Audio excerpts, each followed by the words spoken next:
Welcome again to our 12-step journey toward oneness with God and with others. We're approaching the end now with step 11. Step 11 reads, sought through prayer and meditation to improve our conscious contact with God as we understand God, praying only for knowledge of God's will for us and the power to carry that out. Step 11 invites us to enter more deeply into a life of prayer and meditation as a means of communion with God and synchronizing our life with God and God's will for us.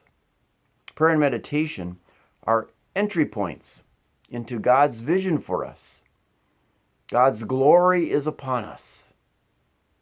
Everything exposed to the light, and we understand God, that's a wonderful image of God as light. Everything exposed to light becomes that light. That's how we read Ephesians chapter 5.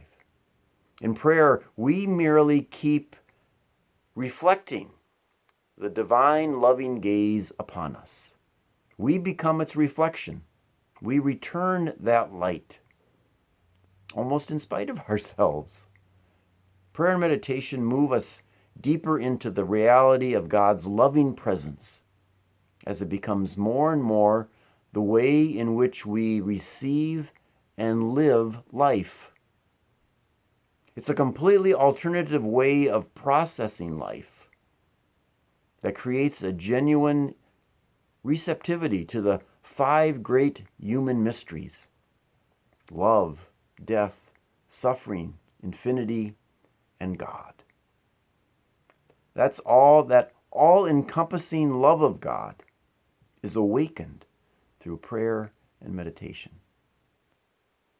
The paradox of prayer is that it's always available. It's a gift, but it's also hard work. It's both a gift and a task. One can easily err on one side or the other, making it excruciating work and trying to make it happen, or just saying, well, it either happens or it doesn't. We hold it in tension. It's that both and that we've talked about before. But the art of paying attention leads us deeper into prayer. Prayer opens us to the possibility that our egocentric way of looking at life may not be completely honest. And that opening may start as just a crack in our consciousness that eventually leads to the floodgates of participating in the mind of Christ. It becomes an alternative mind that prays from a different sense of who I am. It rests and abides in the great I am. I am the bread of life. I am the good shepherd. I am the living water. I am the vine.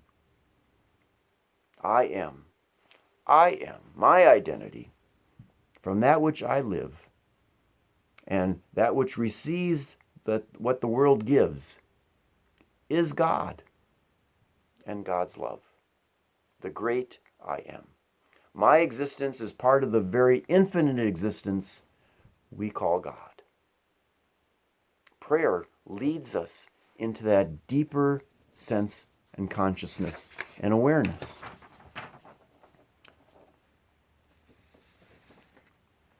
There is someone who's always dancing with you. And even when we make a mistake, that someone, of course, we call God, just steps right through those mistakes and keeps on dancing with us. That assurance is what prayer offers us.